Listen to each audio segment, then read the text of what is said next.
Voilà, écoutez, on va commencer.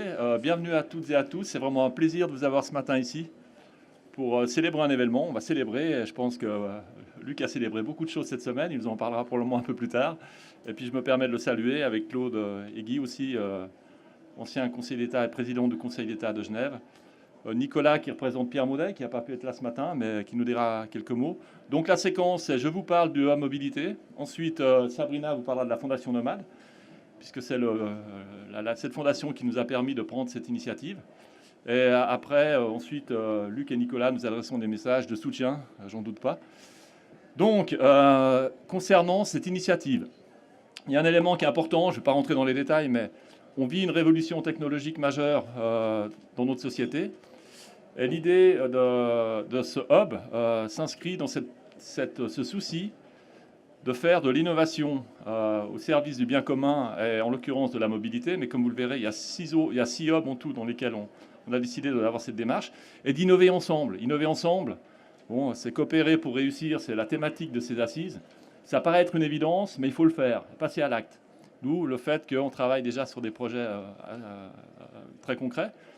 Et puis de le faire avec des acteurs qui n'ont pas l'habitude, qui n'ont pas l'habitude de coopérer, et avec en particulier l'apprentissage comme colonne vertébrale de la démarche. Donc on reviendra dessus, mais c'est très important pour nous, avec effectivement aussi les HES, avec l'université, l'EPFL, et puis les acteurs économiques, donc des start-up, des PME, des plus grandes structures. Et vous verrez qu'à travers le hub mobilité et les 12 membres qui constituent ce hub aujourd'hui, on a déjà rassemblé ces acteurs de manière à pouvoir effectivement travailler sur de l'innovation. Et puis l'innovation sans sens, sans être au service de l'humanité, ça n'a pas beaucoup de valeur pour nous. Raison pour laquelle, dans notre démarche, on parle d'économie de plateforme, on parle d'outils qu'on utilise tous aujourd'hui, qui nous permettent typiquement d'avoir accès à de l'information, d'avoir accès à des services, qui se sont développés de manière remarquable ces dernières années. Par contre, le sens de ces transformations est important, d'où le fait d'un parallèle qu'on a commencé à développer, de dire l'innovation, si je prends la quatrième révolution technologique qu'on vit, on appelle Industrie 4.0 par exemple, sans un contrat social 4.0 qui permette de prendre soin les uns des autres et d'assurer que l'impact de ces transformations ne se fera pas au détriment des personnes, est très très important pour nous. Donc il y a vraiment ces deux dimensions, c'est l'innovation, mais l'innovation au service du bien commun. Et c'est très important. Donc effectivement, dans ces révolutions qui font que aujourd'hui, typiquement, Facebook est un média, mais ne produit pas de contenu. Uber, aujourd'hui, rend des services, mais ne possède pas de taxi. Airbnb permet d'accéder aussi à du logement, mais n'a aucun immeuble. Donc ces plateformes technologiques sont une des réalités déjà aujourd'hui de cette transformation, et puis d'autres vont suivre, effectivement. Et si on revient à notre canton de Genève, ce que vous voyez ici, c'est la capitalisation boursière des grands acteurs de ces domaines-là, où les principaux, on les connaît, sont aux États-Unis. L'Asie est bien positionnée et l'Europe est en retard. Alors, ça peut paraître irrécupérable. À mon sens, non, parce que si vous revenez 15 ans en arrière, les cartes n'étaient pas du tout distribuées comme ça. Donc, dans cette économie numérique, digitale, on a probablement la possibilité de rattraper une partie de ce retard, à condition effectivement qu'on se mette en mouvement. Et notre démarche, alors, on n'a pas l'ambition de les rattraper rapidement, mais doit contribuer à nous permettre d'innover, de jouer un rôle à nouveau dans cette transformation. Et puis à Genève, effectivement, on a une chance unique, une configuration qui est exceptionnelle. Si vous regardez le tissu, la formation au sens large, en incluant la formation professionnelle, avec les grandes écoles qu'on a, les autres écoles spécialisées, l'apprentissage, l'université. Si on regarde aussi le tissu économique, il est diversifié, il est riche. La région se développe, on crée de la valeur économique aussi. Si on regarde aussi la culture du partenariat social qui fait qu'on a plutôt une capacité à aborder ensemble des transformations plutôt que de s'affronter. Si on regarde le système politique, démocratie directe, l'accessibilité, les circuits de décision et de communication qui sont courts. Si on regarde l'accès qu'on a aussi à la planète avec les organisations internationales, et en particulier lié à notre initiative aussi, c'est 17 objectifs de développement durable. Si vous combinez ces éléments-là sur une métropole d'1 million d'habitants, c'est unique sur la planète. Et moi, je pense que dans ces transformations, ce qui anime aussi notre engagement, dans la fondation avec ce projet de hub. On a vraiment une carte à jouer pour participer non seulement à la transformation technologique, mais aussi à jouer un rôle dans le sens qu'on peut lui donner pour que chacun y trouve sa place. Donc, Fondation Nomade, je ne vais pas rentrer dans les détails puisque Sabrina vous la présentera rapidement après mon intervention. Mais le projet dont on parle aujourd'hui s'inscrit dans ce qu'on appelle Innovation Bridge. Donc on parle de pont pour réunir des acteurs pour faire de l'innovation, avec cette capacité à rassembler les acteurs que vous voyez ici, ou cette volonté, de manière à pouvoir, à terme, 2020-2021, je regarde Edouard parce que c'est celui qui nous guide sur ce projet-là, d'avoir un lieu dans lequel on puisse rassembler les acteurs dont j'ai parlé tout à l'heure, qui travailleront sur 6 hubs, je vais vous les décrire, et on envisage un campus d'environ 40 000 m² sur le territoire du Grand Genève, ma Genève, et de manière effectivement à pouvoir rassembler ces acteurs. Alors, les rassembler, c'est nécessaire, mais pas suffisant. C'est pas parce qu'on met tout le monde dans un même lieu que les choses se passent. Donc, c'est la raison pour laquelle on n'attend pas d'avoir le lieu pour lancer ce hub mobilité, et puis effectivement passer à l'acte ensemble en termes d'innovation et puis de développement durable. Donc, les 6 hubs, le hub mobilité, donc Thierry Lassus, qui est ici présent, s'occupe. On a aussi le hub eau, Nicolas qui est présent aussi. Cybersécurité, food tech, health tech et futur des jobs. Donc, le futur des jobs est très important parce que c'est le moyen qu'on a déjà maintenant, et vous le verrez avec le hub mobilité, d'intégrer l'apprentissage et les jeunes. Très important dans la démarche, sachant que les filières de formation aujourd'hui, vous le savez, fonctionnent bien en Suisse, puisque 70% des jeunes rentrent dans le monde de la formation avec une formation professionnelle initiale, un CFC, et en conséquence sont formés sur des métiers sur la base des besoins de l'économie et des entreprises. Donc les associations professionnelles jouent un rôle majeur dans l'efficacité de ce système. Et puis, effectivement, par contre, je prends l'exemple déjà des apprentis mécanos qu'on forme aujourd'hui pour réparer des moteurs diesel ou essence. Dans 10 ans, il n'y en a plus. C'est des moteurs électriques. Ils n'ont pas besoin de maintenance. Qu'est-ce qu'on va apprendre à ces jeunes, sachant qu'on aura probablement des véhicules autonomes et qu'il y aura besoin de services, il y aura besoin de maîtrise de ces systèmes-là. Donc on devra former ces jeunes sur ces nouveaux métiers. Et l'ambition aussi du hub, c'est, en ayant l'apprentissage au cœur de notre démarche d'innovation, de permettre à ces filières d'adapter rapidement le contenu de leur formation par rapport aux besoins futurs.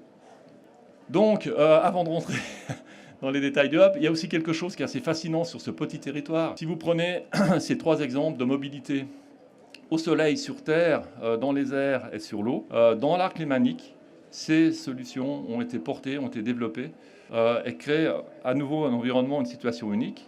TOSA, alors avec les 48 000 m² de panneaux photovoltaïques qu'il y a sur le toit de ce bâtiment, on pourrait faire fonctionner 2 lignes comme la ligne 23 qui est en train d'être mise en service au soleil, ce que permet l'énergie produite par cette centrale photovoltaïque. Solar Impulse, vous connaissez.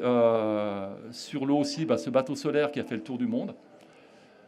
Donc, c'est des technologies qui ont été développées ici. Alors, certaines qui sont en phase de commercialisation, d'autres qui sont plus pour symboliser cette capacité d'innover et puis de transformer certains paradigmes, puisque c'est le cas avec cet avion solaire qui a fait le tour du monde.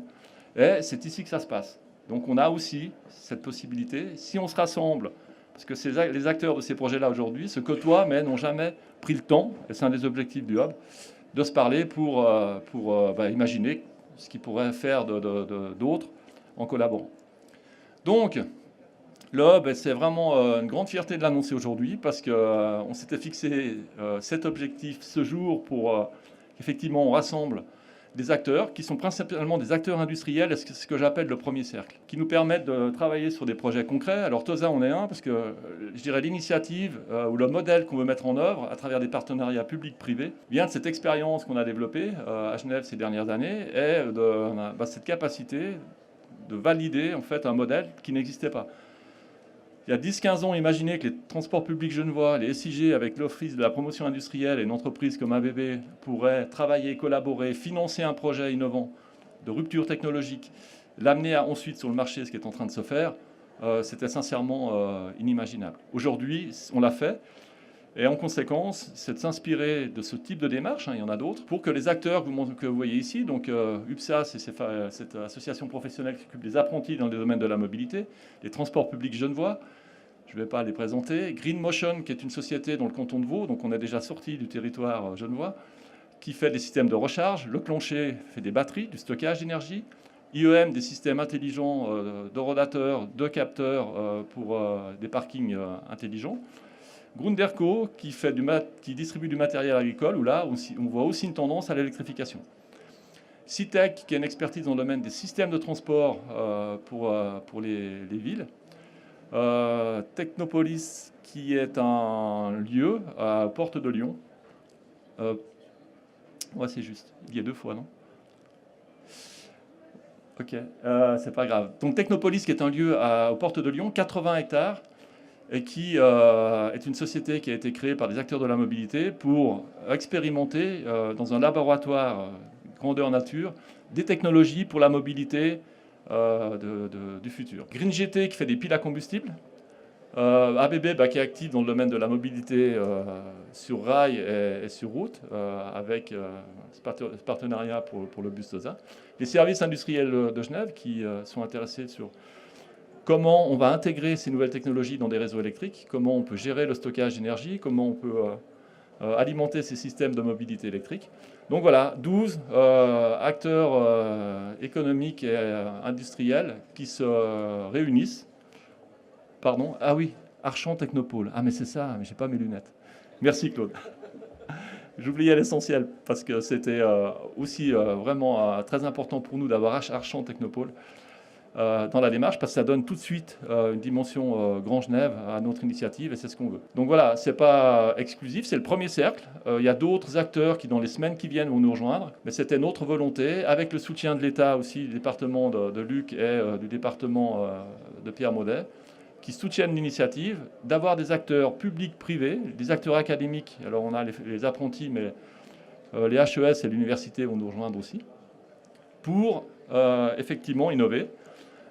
Alors en restant là-dessus, quelques exemples de projets, parce que TOSA c'en est un, mais ça serait dommage que ce soit le seul. Elle, c'est pas le seul, puisqu'on travaille aujourd'hui sur des projets avec déjà des groupes d'acteurs qui sont présentés ici, sur du parking intelligent, pour avoir accès à des places disponibles, à des systèmes de recharge, sur un projet très, très intéressant avec Migros, qui ne figure pas encore sur ce slide, mais qui va nous rejoindre prochainement, sur un système de production d'hydrogène avec de l'énergie photovoltaïque, pour pouvoir faire rouler des camions avec de l'hydrogène, donc des piles à combustible. Et là, c'est intéressant, parce que si vous rajoutez Migros, ABB, qui a une certaine expertise dans ce domaine, et puis Green GT, on a des acteurs qui commencent. On a une réunion demain à Lausanne, d'ailleurs, chez Green GT, pour structurer une démarche d'un projet, d'un démonstrateur qui nous permette rapidement de passer à l'acte. Et à nouveau, de pouvoir démontrer et innover ensemble. Et puis, Seabobles, qui est aussi un partenaire j'espère, on aura bientôt à bord, c'est le cas de le dire, avec ces systèmes de taxis volants qui permettent de la mobilité 100% électrique à nouveau sur l'eau, et probablement, avant le printemps, une ligne test dans la rade de Genève, et ça sera à nouveau une première mondiale.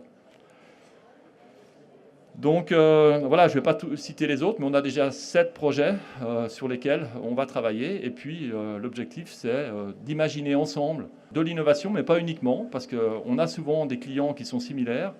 Il n'y a pas de grande concurrence entre ces différents acteurs, donc pourquoi pas faire du packaging de produits, permettre d'avoir accès plus facilement à des clients en partageant l'information, en partageant l'accès à ces marchés. Donc voilà, et puis pour aller un peu plus loin, ou revenir un pas en arrière sur le comité de pilotage, donc, qui anime cette initiative, Innovation Bridge en particulier. Je ne vais pas tous les citer, et il y en a pas mal qui sont ici, et je les salue, parce que je pense qu'en quelques mois, on a fait un super boulot. Ce hub mobilité, c'est le premier qu'on lance, et j'espère que vous serez convaincus qu'il y a du contenu. Il y a de l'ambition en tout cas. Et puis, les autres hubs sont en train de se structurer autour des thématiques dont j'ai parlé tout à l'heure, pour faire la même chose, c'est-à-dire créer des conditions d'innovation sur ce territoire qui nous tient à cœur, et puis travailler ensemble pour contribuer à cette transformation, en particulier de la mobilité, mais pas uniquement, de notre belle région, et puis de pouvoir, j'espère, faire des émules. On parlait avec nos collègues de Dunkerque et de Bordeaux, pourquoi pas un hub mobilité commun à terme. Donc j'espère que Luc soutiendra la démarche. Avec aussi des acteurs de mobilité dans ces villes et des problématiques très similaires. Donc voilà ce que je voulais partager avec vous. En tout cas, merci beaucoup d'être là ce matin, de participer à cette belle aventure. Et puis je me réjouis de la poursuivre avec vous.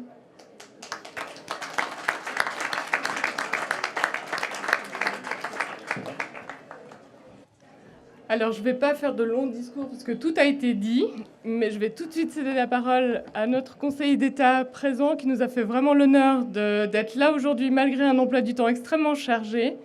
Et je tiens à le remercier énormément pour son soutien, sa vision, et on espère qu'on va pouvoir bien collaborer ensemble. Luc Bertassa. Bien, mesdames et messieurs, bonjour. Merci d'être tous ici à ces assises européennes de la transition énergétique. C'est vrai qu'on est un peu sous stress parce que chaque stand a quelque chose d'extrêmement intéressant. Chaque stand, on est là en train de mettre en avant des innovations. Et c'est vrai, comme je le dis souvent, hein, on se rassemble, on bosse en avance. Coopérer pour réussir tous ensemble, c'est aussi le titre de ces fameuses assises. Et on était encore hier à la Cité des Métiers, on en sort encore tout à l'heure. On était hier avec Seabubble. Vraiment, en tout cas, l'image que donne cette manifestation, avec l'aide encore de Bordeaux et de Dunkerque, puisque c'est grâce à eux qu'on a pu l'amener ici, eh bien, on se rend compte que cette plateforme-là, franchement, celle qu'on est en train de parler aujourd'hui, c'est vraiment quelque chose dans lequel on place énormément d'espoir. Non seulement parce que je suis en charge de la mobilité, mais parce qu'aussi il y a des retombées économiques, il y a des retombées sur l'environnement, il y a des retombées sur les industries, sur les services industriels qui sont aussi partenaires sur tout le monde, avec M. Maudet, avec M. Hodgers. Et je crois que d'avoir une plateforme comme ça, c'est vraiment, je dirais, j'allais dire extraordinaire, mais comme il y a quelqu'un de la tribune de Genève ici, il faut qu'on se gaffe quand on sort cet adjectif. Donc oui, c'est vrai qu'il y a quelque chose d'extraordinaire, c'est que d'avoir réussi à rassembler tout ce monde. Hein. On voit des gens qui sont issus des PME, on voit des gens qui sont issus des filières de la formation professionnelle, on voit des gens qui sont issus des hautes écoles. Et quand on parle des hautes écoles et des relations qu'on a avec les PME, on parle aussi de toute la filière apprentissage, parce que quand on parle de sujets sur lesquels on a pu se rassembler encore une fois de plus pour rebooster certains projets, on parle du TESA. Je vois que Seabubble est juste à côté d'ABB. Je pense qu'on peut imaginer que ce soit de bons présages aussi pour consolider tout ce qui se passe au niveau de l'industrie, consolider tout ce qui se passe au niveau de la formation, consolider tout ce que l'État a besoin que vous fassiez pour nous et qu'on fasse pour vous, pour assouplir parfois et délimiter les conditions cadres. Vous savez qu'on est noyé dans la paperasserie, et la paperasserie, quand on vient du monde professionnel, eh bien, c'est pas ce qui nous fait aller toujours très très vite. Et là, je crois que quand on voit qu'on peut soutenir, avoir le soutien, entre autres, de M. Maudet, qui malheureusement n'a pas pu venir là aujourd'hui, et tout ce qui se passe au sein du Conseil d'État, je pense que vraiment là, ce que vous êtes en train de mettre en place, ce qu'on est en train de mettre en place tous et tous, c'est vraiment quelque chose qui, d'après moi, je crois qu'on ne se rend encore pas compte du résultat, bien sûr qu'on espère, mais qui va arriver parce qu'il n'y a pas d'autre solution que de travailler ensemble. Comme disait ma grand-mère, le soleil brille pour tout le monde, il y a du boulot pour tout le monde. Donc voilà, c'est un petit peu le message qu'on va essayer de faire passer, non seulement entre vous qui êtes convaincus, mais à tous les autres qui se posent peut-être encore des questions. Ça avance très très vite. Les nouveaux métiers de demain qui n'existent encore pas forcément aujourd'hui. On l'a vu encore hier avec les jeunes qui venaient se concerter auprès des entreprises locales pour savoir qu'est-ce qu'ils pourraient faire pour demain, ou parce qu'ils ont envie justement de rentrer dans un certain secteur. Et par rapport aux jeunes, moi j'ai un gamin de 16 ans et une fille de 22 ans, je peux vous dire que c'est dur de courir derrière.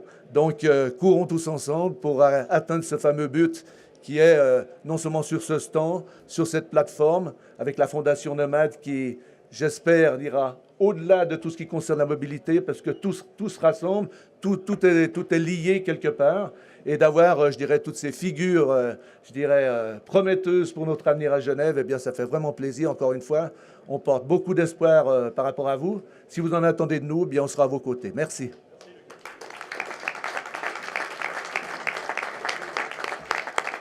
Merci beaucoup, Monsieur le Conseiller d'État, pour ce message visionnaire.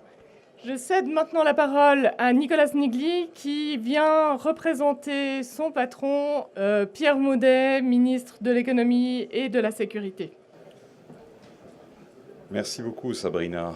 Tout d'abord, bonjour à toutes et à tous. Je suis ravi d'être avec vous ce matin et de vous délivrer quelques mots au nom de Pierre Maudet, au nom du DSE. Tout d'abord, les salutations chaleureuses de Pierre à tous ceux qui ici s'engagent pour la mobilité, pour la transition énergétique. Il regrette de ne pas être présent, mais suit avec attention tout ce qui se développe ici présent. On parle de mobilité.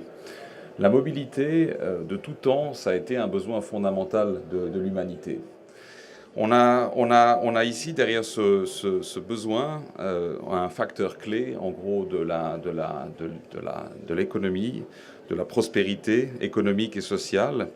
Mais vous le savez, et on parle ici de transition énergétique, le paradigme actuel, il ne peut pas continuer. Il faut qu'on change parce que la situation actuelle, elle n'est pas possible à maintenir pour de nombreuses raisons. Premièrement, il y a un certain nombre de décès qui se font sur les déplacements, notamment au niveau de la route. Les gaz à effet de serre, la pollution est trop importante et donc là, il faut trouver des solutions totalement différentes pour se déplacer en polluant beaucoup moins. Et puis surtout, la congestion, elle coûte chaque année à l'économie des millions et des millions, voire des milliards en perte de productivité et en perte de patience, ce qui engendre aussi un certain nombre de frustrations. Heureusement, il y a de l'espoir à l'horizon. Le système de mobilité est aux premières étapes d'une transformation majeure et les technologies qui émergent aujourd'hui nous permettent d'entrevoir un futur qui est complètement différent. Ce bouleversement, il se fera, Jean-Luc en a parlé tout à l'heure, avec un certain nombre de technologies qui sont issues de l'industrie 4.0, de l'IoT, de l'Internet of Things, les super senseurs, les batteries beaucoup plus puissantes, mais aussi à travers des modèles d'affaires complètement différents. On parle ici notamment d'économie du partage. L'idée de posséder un véhicule pour se déplacer peut-être bientôt sera dépassée, avec toutes les conséquences que ça peut engendrer. On parlera aussi, s'il faut révolutionner la mobilité, d'innovation urbaine, d'innovation au niveau de la vision, vers l'impératif de la durabilité. Mais surtout, il faudra mettre ensemble les talents. Il faudra surtout que derrière toutes ces visions, il y ait de l'humain. Jean-Luc Favre en a parlé dans son introduction. Si on ne met pas les gens en commun pour co-créer, pour co-innover, à un moment donné, on n'arrivera pas à délivrer le potentiel et surtout à créer les jobs de demain. Parce que vous le savez, cette transition dans laquelle on a embarqué va avoir un effet sur l'emploi. Un certain nombre d'emplois vont sans doute se morpher, certains vont probablement disparaître et d'autres vont se créer. L'enjeu, c'est comment est-ce qu'on arrive à créer un maximum d'emplois et surtout créer de l'innovation de rupture autour de ces thèmes. L'idée clé, c'est pour la mobilité, de notre côté, clairement, d'être plus propre, d'être plus sûr et d'être plus efficient. Ça, c'est la clé. Alors, Genève est très bien placée pour participer pleinement à cette révolution de la mobilité, pour vraiment bénéficier des marchés exceptionnels qui se développent autour de ces nouveaux défis. Pourquoi ? Parce qu'on a une énorme diversité d'acteurs industriels, que ce soit des grands groupes, des PME, des start-up qui sont ici présents sur ce petit territoire, un savoir-faire exceptionnel et complémentaire, associé à des académies qui font aussi bien de la recherche fondamentale que de la recherche appliquée, et puis un système de formation extrêmement performant qui ne demande qu'à être de nouveau impliqué sur ces jobs du futur. Je rajouterai ici qu'à Genève, on a un certain nombre de clusters qui sont à la convergence, au cœur des convergences technologiques. La semaine dernière, j'ai eu la chance à Davos d'entendre parler d'un scientifique qui nous disait que la mobilité, et notamment la lutte contre les bouchons, comme on les appelle par ici, c'est-à-dire ces pertes de temps où on est tous un peu à se suivre les uns les autres. Les nouvelles solutions pour éviter ces ralentissements sur la route viennent en partie de l'étude de comportement des fourmis d'Amazonie. Très intéressant, il y a des colonies dans l'Amazone qui ont à peu près 200 à 300 000 petits individus, et il se trouve que ces fourmis, par transmission de signaux chimiques, arrivent à trouver des moyens de ne jamais créer des ralentissements. Alors même que le nombre d'individus est très important et que les routes sur lesquelles ces fourmis se déplacent sont apparemment pas illimitées. Donc il y a des solutions où en gros la biologie a trouvé des solutions et où finalement l'ingénierie peut ensuite à un moment donné appliquer ces solutions avec des transferts de connaissances.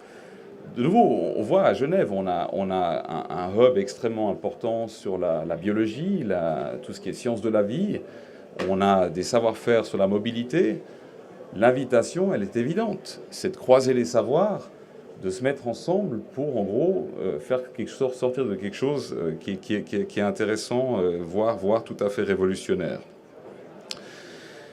De ce point de vue-là, ce qui manquait plus que, c'est une expérience qu'on appelle aujourd'hui, et c'est un autre terme buzz que j'ai entendu à Davos, il manquait une expérience phygitale qui combine en gros le physique et le digital pour en gros faire vibrer tous ces acteurs ensemble, pour les faire jouer de manière complémentaire. Et je crois que c'est exactement ça que veut faire la Fondation Nomade, que veulent faire ces hubs qui sont en construction, afin de prendre part ici à la grande révolution de la mobilité sur terre, sur l'eau et dans les airs. Je terminerai par dire que le DSE, sous le leadership de Pierre Maudet, et par l'intermédiaire de la Direction générale pour le développement économique, la recherche et l'innovation, œuvre avec passion pour la création de valeur sur le territoire genevois. On essaie de créer des synergies entre le développement économique, la recherche et l'innovation, au niveau stratégique comme au niveau du delivery. Et on entend à favoriser surtout les synergies entre les clusters économiques, mais entre le local et le global, qui sont en gros les deux constituants de notre écosystème. Sous cet angle-là, et pour rajouter un maximum de valeur ajoutée, nous voyons bien évidemment la création de ce hub mobilité qui, j'espère, en appellera très bientôt à d'autres. J'attends avec l'impatience l'ouverture des prochains hubs. Nous voyons donc au DSE cette initiative d'un très très bon œil.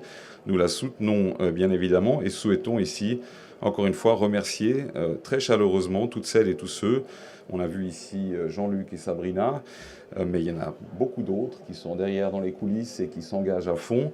Nous souhaitons encore une fois tous les remercier pour tout ce qu'ils font, pour se donner corps et âme, pour donner corps à ce projet. Et surtout, nous nous réjouissons de voir comment tout cela va monter en puissance et générer de la valeur ajoutée supplémentaire sur notre territoire. Merci beaucoup pour votre invitation et longue vie au Hub Mobilité.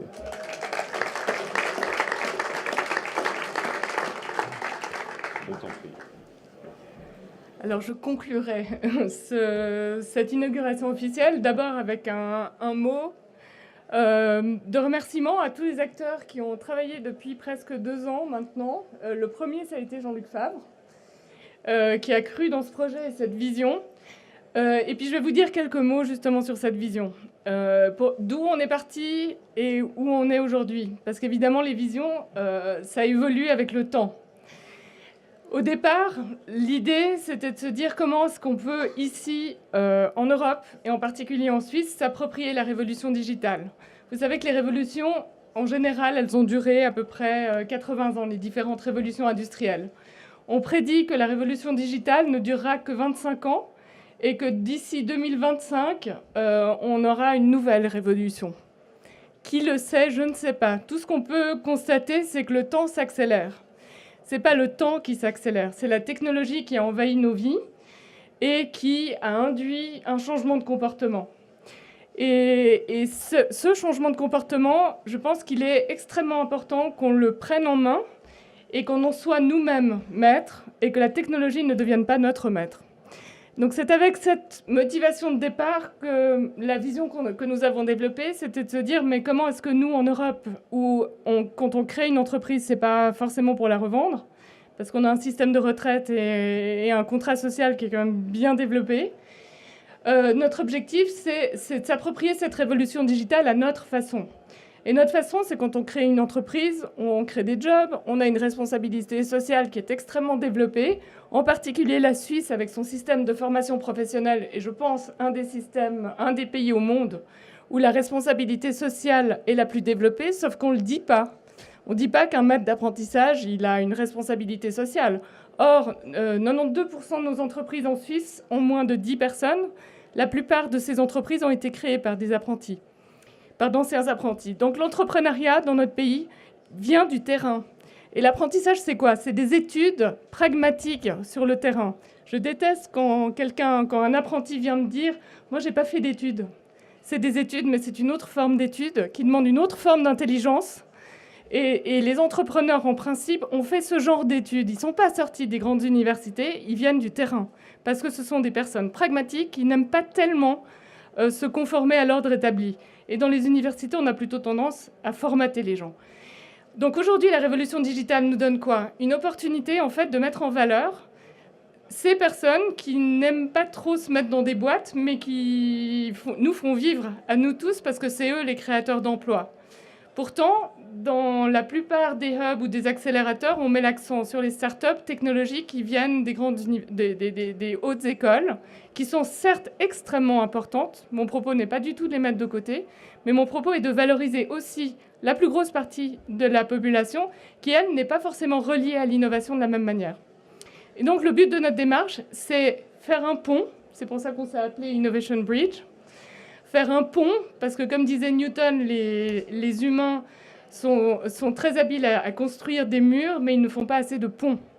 Et donc nous, ce qu'on souhaite faire, c'est faire un pont entre toutes les couches de la population, créer une innovation qui soit inclusive, qui se pose la question de ses impacts, qui se pose la question de se dire, si on crée cette innovation ou l'intelligence artificielle, pourquoi est-ce qu'on ne créerait pas une intelligence artificielle au service de l'humain, au service des camionneurs? Pourquoi est-ce qu'on devrait automatiquement parler des camionneurs qui vont perdre leur job à cause des véhicules autonomes? Est-ce qu'il ne serait pas bon que l'intelligence artificielle leur permette d'augmenter leur propre intelligence?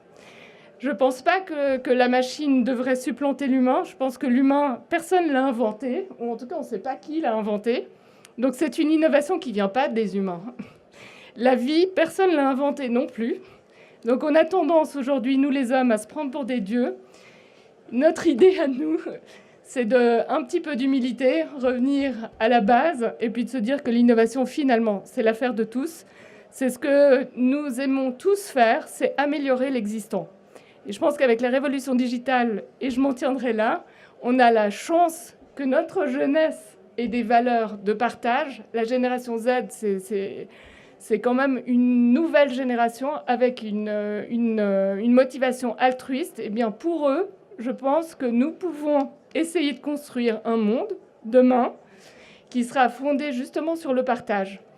Donc la Fondation Nomade, c'est la raison pour laquelle nous avons lancé ces hubs, c'est la raison pour laquelle on a inclus la formation professionnelle dedans, comme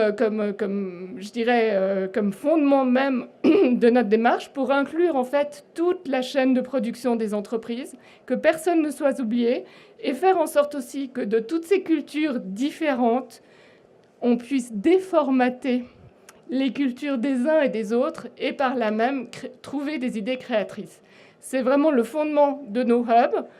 Alors, Kim Potvin, qui est ici, CEO de la BNP Paribas, va lancer le hub cybersécurité prochainement. Nicolas Lorne, qui est là-bas, lui est en charge du hub de l'eau, parce que dans la métropole genevoise, ou plutôt dans l'Arc lémanique, il y a énormément d'experts dans ce domaine-là. Qui est là encore? Bon, moi-même, je me représente pour le moment parce que je n'ai pas encore trouvé de leader pour lancer le hub futur des jobs, mais ça fait aussi partie de mes attributions. Travailler sur le futur des jobs et pas les jobs du futur, la manière de travailler ensemble. Et puis le hub Food Tech qui sera mené par Eric Blum, mais qui n'est pas là. et le hub Health Tech qui sera mené par Jean-Marc Leroux, qui n'est pas là non plus. Voilà. Donc on vous en dira plus. On est bien sûr et bien entendu ouvert à toute autre initiative de co-création qui pourrait aider à résoudre des grands problèmes sociétaux et notamment aider à passer à l'action. Parce que nous, les Suisses, on est pragmatiques, on aime passer à l'action et ça sera, je vous promets que ça ne sera pas des hubs de réflexion, mais des hubs fondés sur des solutions pratiques et qui puissent être lancées le plus rapidement possible ensemble. Voilà. Alors, je vous laisse tous discuter ensemble et puis ensemble. Je vous laisse tous discuter ensemble et puis ensemble. Je vous laisse tous discuter ensemble et puis ensemble. Je vous laisse tous discuter ensemble et puis ensemble. Je vous laisse tous discuter ensemble et puis je vous laisse tous